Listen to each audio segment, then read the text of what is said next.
Il y a 2 étés, alors que je rentrais d'une excursion d'une journée pour l'anniversaire de mon fils, nous sommes allés dans un parc aquatique et avons décidé de dîner dans une petite ville. Après nous être légèrement perdus à cause des mauvaises indications de Google Maps, nous sommes tombés sur une foire de comté de l'autre côté de la rue. La nuit tombait et la foire était presque terminée. Mais nous avons vu une course de tracteurs sur le point de commencer.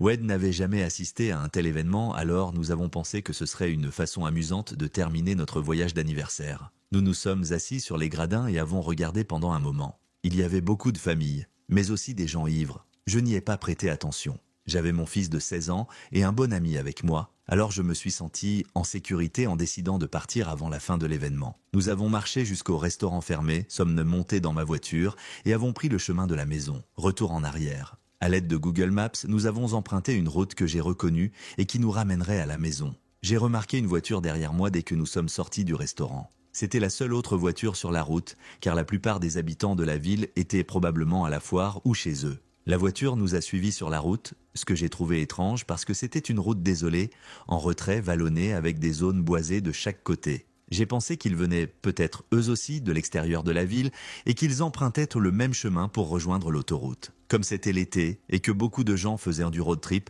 je me sentais encore mal à l'aise, mais j'ai décidé de quitter cette route désolée et de rejoindre l'autoroute dès que possible. Conduite sur cette route secondaire vallonnée. Il faisait complètement noir dehors et j'ai gardé mon calme de peur qu'un cerf ne se précipite devant nous. La voiture est restée derrière moi. J'ai ralenti considérablement en espérant qu'il me dépasserait pour avoir été trop lent. Au lieu de cela, il s'est mis à me talonner. Je pouvais voir qu'il n'y avait qu'une seule personne dans la voiture et que les vitres étaient teintées. J'ai osé accélérer, voulant rejoindre une route principale ou une autoroute dès que possible. Il est resté juste derrière moi, allant aussi vite ou aussi lentement que moi, sans prendre la peine de se décoller de mon pare-choc. Je savais que nous étions harcelés. Maintenant, j'avais peur. J'avais mon fils sur la banquette arrière le jour de son anniversaire. C'était injuste, et je m'en voulais d'être allé à la course de tracteurs. Bien sûr, je n'aurais pas pu prévoir cette folie. Après ce qui m'a semblé être une éternité, nous avons pris l'autoroute. J'espérais qu'il s'agissait simplement d'un abruti local qui voulait effrayer les citadins, mais je savais que ce n'était pas si simple. Comme je le craignais, il nous a suivis sur l'autoroute. Même sur l'autoroute, il nous a suivis. J'ai d'abord ralenti en espérant qu'il nous dépasserait, mais en vain. J'ai accéléré, mais il nous a rattrapés et est resté trop près de nous. Malheureusement, l'autoroute était calme de notre côté. Je n'avais pas d'autre choix que de continuer. Mon ami était en colère et prêt à se battre si nécessaire, mais je ne voulais pas rencontrer ce type face à face, surtout avec mon fils d'anniversaire sur la banquette arrière. J'ai continué à avancer et j'ai prié pour ne pas avoir de pneus crevés. À un moment donné, j'ai eu suffisamment peur pour actionner le klaxon tout en conduisant en espérant que le bruit le dissuaderait. Cela a fonctionné. Il s'est arrêté sur le bas-côté et j'ai vu ses phares s'éteindre. J'ai d'abord été soulagé, mais nous avons trouvé étrange qu'il ait éteint ses phares. Après cela, nous avons accéléré et j'ai pris le chemin de la maison. Un quart d'heure s'est écoulé en toute sérénité. Nous avons parlé de l'effroi suscité par toute cette épreuve et nous avons finalement commencé à nous sentir soulagés de mettre tout cela derrière nous, littéralement. Nous étions à environ 25 minutes de la maison et il y avait quelques véhicules ici et là, ce qui nous a permis de nous sentir moins seuls sur la route. À un moment donné, lorsque les voitures se sont raréfiées et que nous étions de nouveau seuls sur la route, il s'est passé quelque chose que je n'arrivais pas à croire. Juste à côté de nous et légèrement derrière nous, des phares se sont allumés. Ils nous avaient suivis pendant tout ce temps, tous feux éteints, en restant prudemment derrière nous et en attendant l'occasion de nous effrayer et de nous surprendre. J'ai failli me mettre à pleurer mais j'étais trop en colère. Ce type nous suivait depuis 1 heure. Loin devant nous, j'ai vu les feux arrière d'un semi-remorque. J'ai accéléré rapidement avec l'étranger dans la voiture à côté de moi en essayant de nous éloigner de la voie rapide. Je pense qu'il s'est rendu compte que j'essayais de rattraper le semi-remorque. Alors, pour la première fois dans cette folle course-poursuite, il a fait quelque chose de vraiment dangereux et a fait une embardée sur mon panneau arrière, une manœuvre de fausse pour nous pousser hors de la route. J'ai accéléré et je l'ai manqué, me frôlant de quelques centimètres. J'ai finalement rejoint le conducteur du semi-remorque et je me suis rapproché, serrant l'arrière de son camion autant que j'osais et ne laissant aucune place à cet abruti pour me couper la route. Nous avons continué ainsi pendant un petit moment. Finalement, et je crois vraiment que ce conducteur de semi-remorque a compris que quelque chose n'allait pas. En effet, après avoir vu pendant si longtemps ce conducteur fou faire des embardées et essayer de passer devant moi alors que je ne le laissais pas passer, le conducteur de la semi-remorque a fait quelque chose pour lequel je l'apprécierai toujours. Il s'est déporté sur la voie rapide et a dangereusement coupé la voiture de l'étranger avant de freiner. J'ai pris cela comme un signal pour accélérer depuis la voie lente et essayer de semer ce sale type. J'ai accéléré jusqu'à environ 90 degrés. Ma ville natale était tout droit. J'ai pris une rue secondaire à gauche qui menait à une route principale et je me suis arrêté dans une station-service très fréquentée et bien éclairée. Heureusement, il y avait un policier. Mon ami est de sortie et a expliqué toute la situation à l'officier, qui a appelé d'autres voitures pour rechercher ce type. Nous avons quitté la station-service après avoir appelé un ami pour qu'il me suive jusqu'à un parking où j'avais rangé ma voiture pour la nuit parce que je ne voulais pas que le type trouve ma maison. En reconnaissant la voiture, j'ai surveillé mes arrières pendant un certain temps après cela. Je remarque toujours cette marque et ce modèle de voiture en blanc lorsque j'en vois une dans la rue. Heureusement, nous nous en sommes sortis sains et saufs. Le plus gênant dans cette histoire, c'est que la petite ville où cela s'est passé est aussi celle où se trouve l'un des plus grands asiles psychiatriques du Midwest. Cette pensée m'a empêché de dormir plus d'une nuit et je continue à lire les journaux à la recherche d'histoires d'évadés.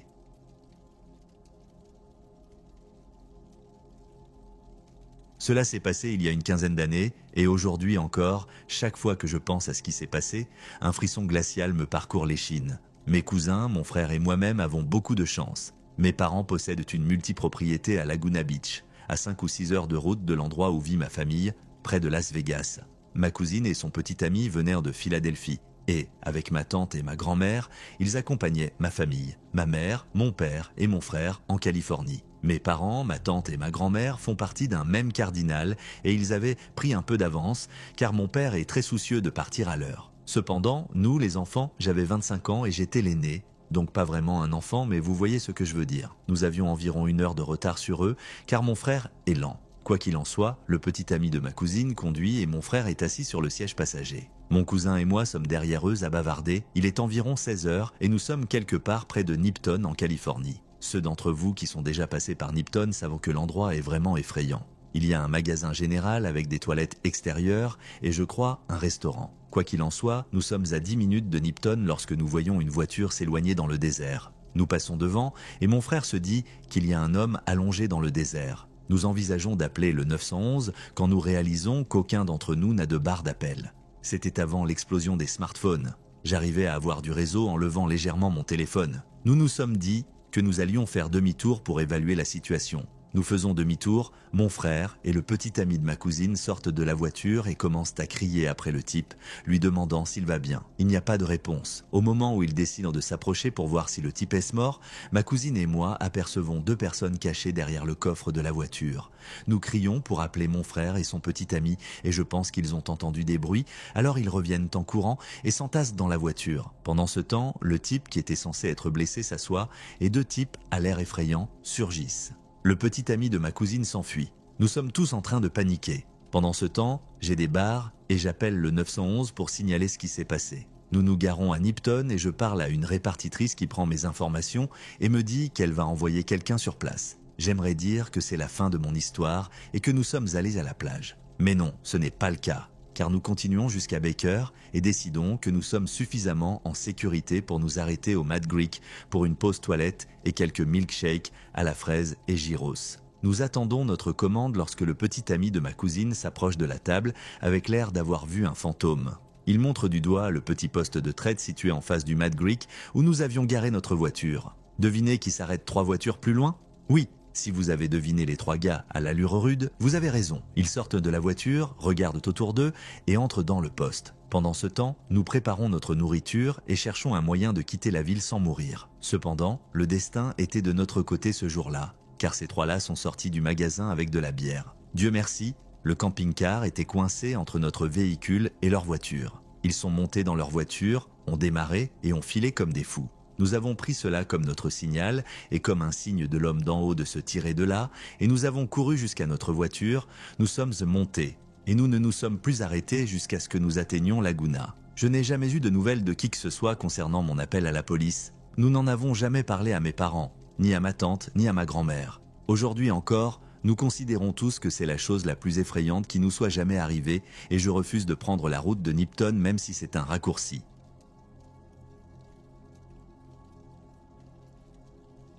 En septembre dernier, j'avais fait un voyage à Myrtle Beach avec ma famille. Il y avait moi, ma mère, ma sœur, son mari et leurs 2 enfants. Nous avons utilisé ma voiture et celle de ma sœur et de son mari pour tout transporter. Nous avions loué une maison sur la plage pour un peu plus d'une semaine et nous nous étions bien amusés. Je me trouvais à un moment difficile de ma vie. J'avais des problèmes d'emploi. J'étais entre 2 emplois et je venais de commencer 2 nouveaux emplois. J'étais un peu à court d'argent et je craignais de ne pas pouvoir payer les mensualités de ma voiture, entre autres. Alors j'ai décidé de rentrer chez moi 2 jours plus tôt avec ma voiture pour essayer d'obtenir plus d'heures de travail. Ma famille s'est montrée nerveuse car j'avais prévu de partir après le dîner et de conduire toute la nuit pour rentrer à la maison. Je les ai consolés en leur disant que cela ne me dérangeait pas de rester debout toute la nuit et que je rentrerais directement à la maison, en ne m'arrêtant que pour faire le plein d'essence et de nourriture si nécessaire. Je suis un excellent conducteur, mais je suis un peu impatient et j'ai tendance à conduire jusqu'à ce que je doive absolument m'arrêter et faire une pause. Cependant, il s'agissait d'un voyage de 12 heures et je savais que j'aurais besoin de pause, alors j'ai fait en sorte de m'arrêter à chaque aire de repos pour au moins sortir et m'étirer. Je suis donc resté éveillé et je n'ai pas eu trop mal en traversant la Virginie occidentale. Je suis sûr que vous savez à quel point les aires de repos et les centres d'accueil sont isolés, surtout quand vous allez vers le nord depuis le sud en traversant les montagnes. Je me suis arrêté dans un centre d'accueil parce qu'on y annonçait un fast-food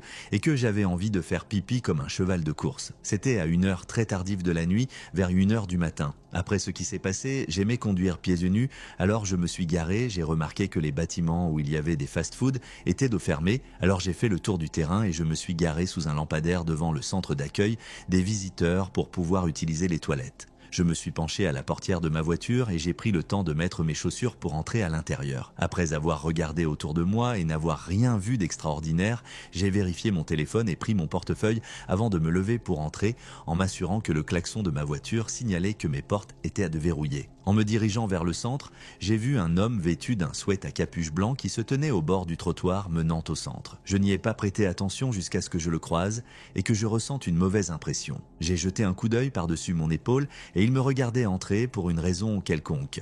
J'ai jeté un coup d'œil sur ma gauche en me retournant vers l'avant et j'ai remarqué qu'un autre homme était assis sur les bancs qui se trouvaient de l'autre côté de grands buissons minces. J'ai immédiatement pensé « non ». Je suis entré et j'ai fait pipi. Et avant de sortir de la salle de bain, j'ai appelé mon colocataire. Même si c'était stupide parce qu'il était à 6 heures de route, je me sentais plus en sécurité. Je lui ai expliqué brièvement ma situation et lui ai demandé de rester au téléphone avec moi. J'ai commencé à sortir et je ne voyais plus l'homme à l'avant du trottoir. J'ai jeté un coup d'œil à ma droite et j'ai vu les 2 hommes debout près d'un banc, face à moi.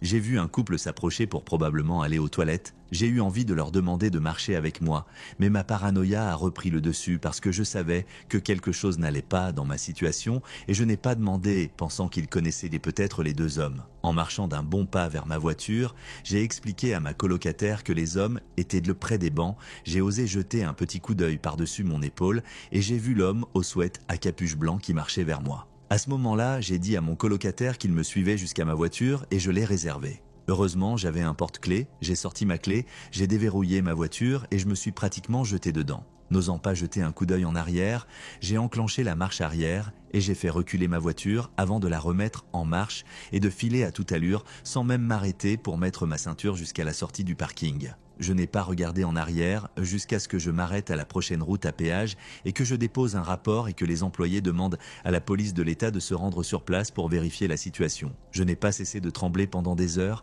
et j'ai refusé de sortir de ma voiture jusqu'à ce que je sois rentré chez moi. J'étais horrifié à l'idée que si ces types avaient été plus attentifs et avaient agi plus rapidement, ils auraient pu me neutraliser dans ma voiture alors que j'étais face au sol et que je mettais mes chaussures et que je n'aurais eu aucune défense.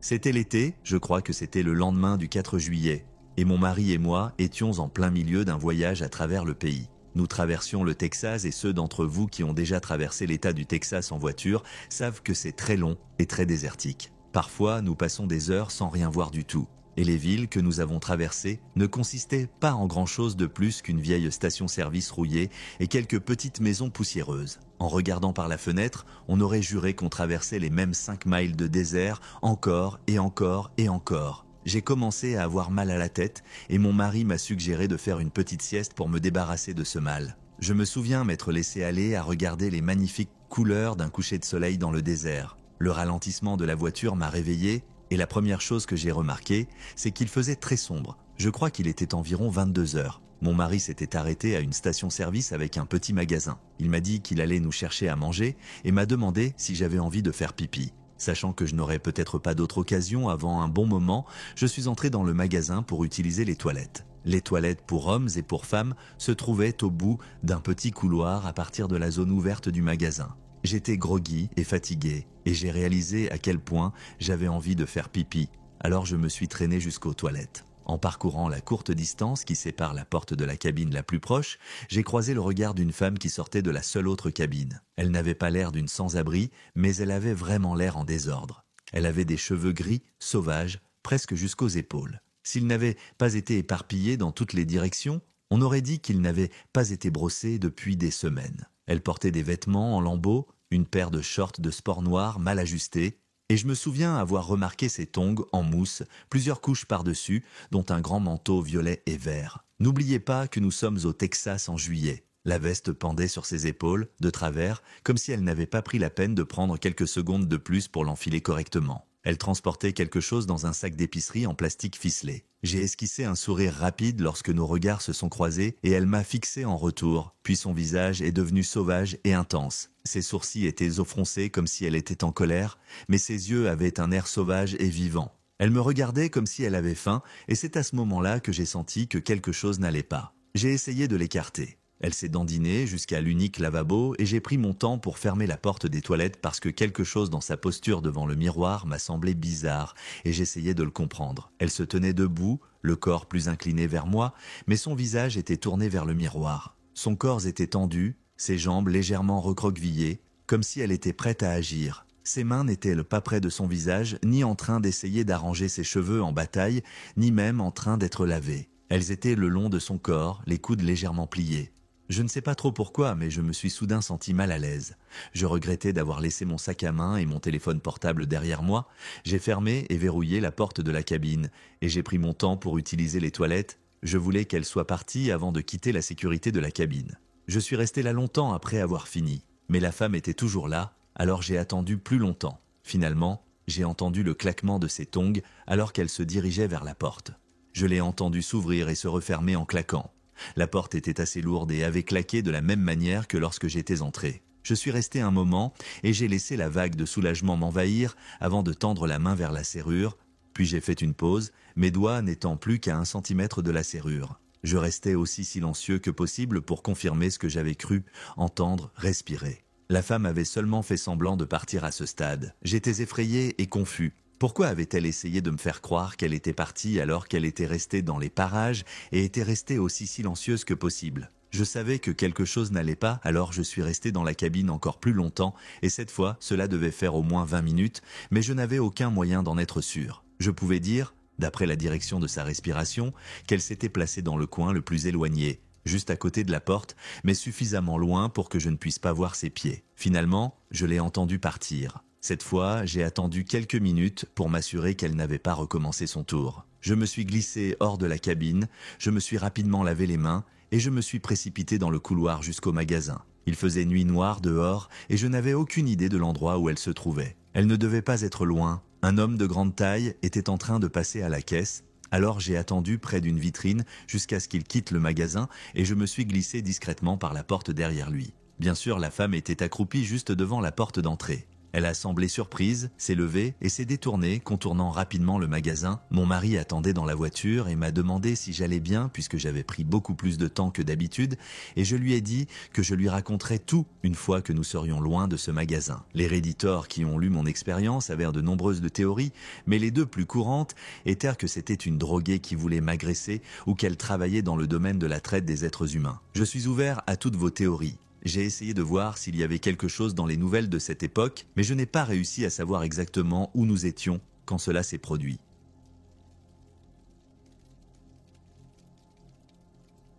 Lorsque j'étais plus jeune, chaque été et presque chaque année, ma famille prenait la voiture et partait en voyage pour rendre visite à sa famille au Mexique. Nous n'avons jamais eu de problème jusqu'à un voyage particulier quand j'avais 8 ans. Comme à chaque fois, nous avons quitté notre maison du nord du Texas vers 18h pour atteindre notre destination le lendemain matin. Vers 2h du matin, nous avons traversé le Mexique. Et c'est là que les choses sont devenues bizarres. Quand on se trouve sur la seule portion d'autoroute au milieu du désert, on n'a pas tendance à s'inquiéter. On n'a pas tendance à s'inquiéter d'avoir la même voiture derrière soi pendant des kilomètres. Il faisait pratiquement nuit noire à l'extérieur de nos fenêtres.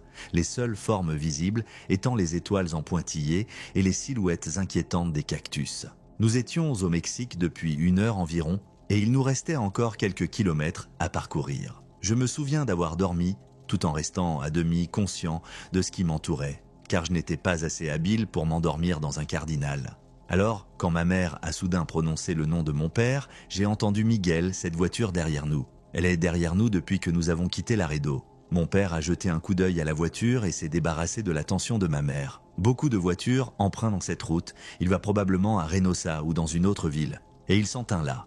Malgré sa certitude, ma mère gardait un œil méfiant sur la voiture derrière nous. À ce moment-là, mes frères et sœurs et moi étions très conscients de la présence de la voiture et nous nous amusions à la regarder à travers les trous dans les bagages qui bloquaient la lunette arrière. Nous nous sommes vite fatigués. Il se rapproche, remarqua ma mère, et nous nous sommes retournés pour regarder la voiture se rapprocher de plus en plus de la nôtre. « Il est trop près, Miguel. » Et elle avait raison. À ce moment-là, la voiture était pratiquement collée à l'arrière de la nôtre sur un tronçon d'autoroute isolé au milieu de nulle part. À quelques heures du lever du jour, la situation était carrément effrayante. Nous ne pouvions pas faire grand-chose, mon père n'a pas ralenti, ne s'est pas arrêté et n'a pas non plus accéléré. Il s'est contenté de conduire et la voiture a suivi. Les 30 minutes qui ont suivi ont été les plus tendues que nous ayons jamais vécues. La voiture ralentissait parfois pour appuyer à nouveau ses phares aveuglants sur notre arrière, comme s'il savait qu'il nous faisait peur et que cela l'amusait. C'est pendant l'une des périodes où la voiture s'est éloignée que ma mère a aperçu une voiture de police garée sur le bas-côté de la route et elle n'a pas hésité une seconde. « Gare-toi juste devant la police, gare-toi tout de suite, Miguel. » Et c'est ce qu'il a fait. La voiture a continué à rouler. Je me demande à quel point le policier a dû être confus en voyant mon père garer notre voiture juste devant lui. Le policier s'est approché et a demandé ce qui n'allait pas. Et ma mère lui a tout raconté avec insistance. La voiture, la façon dont elle nous poursuivait et nous narguait. Le policier a pris sa déclaration au sérieux et nous a expliqué comment les bandits et les criminels s'en prenaient aux gens et volaient leurs voitures sur ces autoroutes désertes. Il a ensuite proposé de rouler derrière nous pendant un certain temps pour que nous nous sentions en sécurité. Nous avons roulé avec la voiture de police derrière nous, soulagés, jusqu'à ce que, environ 10 minutes plus tard, nous ayons vu quelque chose qui confirmait les paroles de l'officier de police et les pires craintes de ma mère. Nous avons vu une voiture arrêtée sur le bas-côté de la route, attendant les policiers, 2 cadavres et une mer de sang à proximité.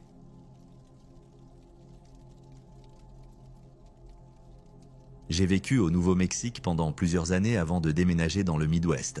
Avec mon ami Amy, nous passions de nombreux jours à explorer les coins reculés du Nouveau-Mexique, à découvrir des villes fantômes abandonnées et à profiter de la beauté tranquille et désolée du désert. Un après-midi de mars 2010, nous nous rendions de Ruidoso à Albuquerque. Toujours prêts à explorer, nous avons pris une route secondaire plutôt que de suivre l'autoroute la plus directe. L'une des étapes de notre voyage nous a conduits sur la NM 55. Il s'agit d'une petite route à 2 voies isolée. Jusqu'à ce jour, nous adorions ce type de route. Cette partie du Nouveau-Mexique est un désert plat et désolé que l'on peut voir à des kilomètres à la ronde. Il n'y a pratiquement rien d'autre que de la terre et des rochers entre les villes qui peuvent être distantes de plusieurs kilomètres. Nous étions donc sur la NM 55 en direction du nord. Après quelques minutes, nous avons vu un pick-up blanc devant nous qui allait dans la même direction. Soudain, il a arrêté son camion sur le côté au milieu de l'autoroute, bloquant les 2 voies. Nous étions à environ 1 kilomètre de lui et, au fur et à mesure que nous nous rapprochions, nous commencions à nous sentir mal à l'aise. Nous ne voyions aucune raison pour qu'il agisse de la sorte. Nous étions le seul autre véhicule et nous avons commencé à nous demander si nous ne devrions pas faire demi-tour plutôt que d'arriver à sa hauteur et de devoir nous arrêter. Nous étions à environ 800 mètres de lui lorsqu'il s'est arrêté sur le côté opposé de l'autoroute, mais son camion était toujours orienté dans la direction où nous allions. Nous avons essayé de nous détendre un peu. Ce type était sûrement un éleveur ou quelque chose comme ça. Il était peut-être en train de vérifier quelque chose sur ses terres. En le dépassant, nous avons remarqué plusieurs choses. Il n'y avait qu'une seule personne dans le camion, un homme d'âge moyen qui ne nous quittait pas des yeux, et il parlait dans un talkie-walkie. Quelques secondes après que nous l'ayons dépassé, il s'est réengagé sur l'autoroute et a commencé à nous suivre. Mais il ne s'est jamais approché trop près. Il arrivait à quelques longueurs de voiture, puis reculait un peu et accélérait à nouveau pour arriver à quelques longueurs de voiture. Nous devenions nerveux. Nous avons réalisé à quel point nous étions seuls. Nous n'avions pas vu d'autres véhicules sur cette route et nous n'avions parlé à personne de notre idée géniale de faire ce détour. Nous avons vérifié nos téléphones portables et aucun n'avait de signal. C'est typique de l'isolement du Nouveau-Mexique, mais c'est effrayant compte tenu de la situation dans laquelle nous nous trouvons. Amy conduisait et accélérait tandis que je consultais frénétiquement la carte, espérant trouver une route plus fréquentée. Il n'y avait pas d'autre route. Nous devions emprunter celle-ci pour atteindre la prochaine ville. Faire demi-tour pour retourner dans l'autre sens ne semblait pas être une bonne option. Après quelques minutes, nous avons vu un autre pick-up venir vers nous. Il roulait très lentement, peut-être à 20 mph. Ce pick-up était vieux et déglingué, alors que celui qui nous suivait était plus récent. Amy nous a fait monter à 75 et nous avons dépassé le vieux pick-up. En le dépassant, nous avons vu qu'il s'agissait d'un autre homme d'âge moyen qui parlait dans un talkie-walkie. Après que le pick-up blanc l'ait dépassé, il a fait un demi-tour et s'est garé derrière lui. Pendant que nous regardions tout cela, nous pouvions voir le conducteur du pick-up blanc parler dans son talkie-walkie. Il ne fait aucun doute que ces deux-là se connaissaient. Nous étions délibérément suivis et, pour la première et unique fois de ma vie, je me suis senti traqué. Ils sont restés juste derrière nous. Nous faisions attention aux obstacles sur la route. Nous pensions vraiment que le vieux pick-up déglingué avait tendu un piège sur la route et que notre véhicule serait immobilisé d'une manière ou d'une autre. Nous avons envisagé de nous enfoncer dans les champs, mais il s'agissait manifestement de leur territoire et nous avions peur de ce qui se passerait si nous sortions de la route et étions pris au piège. Nous sommes donc restés sur l'autoroute. À ce moment-là, le conducteur de la camionnette blanche était juste au-dessus de nous. Nous pouvions le voir parler dans son talkie-walkie et il restait juste à côté de notre pare-choc. Le vieil homme à la camionnette déglinguée était juste au-dessus de lui. Nous avons filé tous les trois sur l'autoroute. Le pick-up blanc s'est rapproché. En manœuvrant et en se rapprochant, il était évident qu'il essayait de nous heurter. Je l'ai regardé, impuissant, arrivé à quelques centimètres de notre pare-choc arrière. Amy a donné un coup d'accélérateur, nous dépassions les 80 miles et nous approchions des 90. La route était plate et déserte, mais le moindre problème aurait été catastrophique. Nous n'allions absolument pas ralentir ou nous arrêter si nous le pouvions. Le pick-up blanc s'est engagé sur la voie opposée et a commencé à prendre de la vitesse. La seule chose à laquelle nous pouvions penser était qu'il voulait nous dépasser et se mettre devant nous. S'il était devant nous et que son ami était derrière nous, nous serions pris au piège. Nous avons regardé frénétiquement le désert rocailleux de part et d'autre de nous. Notre seule option était de sortir de la route. Devrions-nous prendre le risque? Pouvions-nous traverser le désert à toute vitesse et arriver à bon port en un seul morceau? Au sommet d'une petite pente, nous avons vu un panneau indiquant Salinas Pueblo Mission National Monument et il pointait vers une route à gauche et à droite. À ce moment-là, un pick-up bleu est sorti de cette route et s'est engagé sur l'autoroute devant nous. En arrivant devant le pick-up bleu, nous avons vu que la plaque d'immatriculation indiquait US Park Service. Nous nous sommes regardés, puis nous avons regardé derrière nous. Les deux camionnettes ont fait demi-tour et sont parties dans l'autre sens.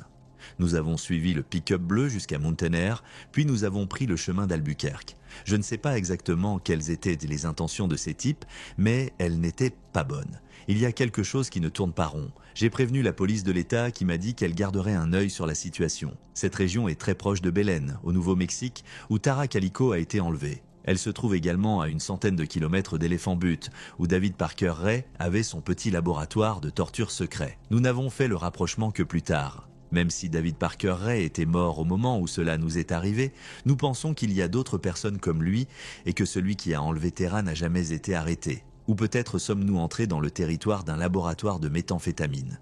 Mais comme cela s'est produit sur une véritable autoroute plutôt que sur une route de campagne, j'ai tendance à écarter la théorie du laboratoire de méthamphétamine. Quoi qu'il se passe là-bas, ce n'est pas bon.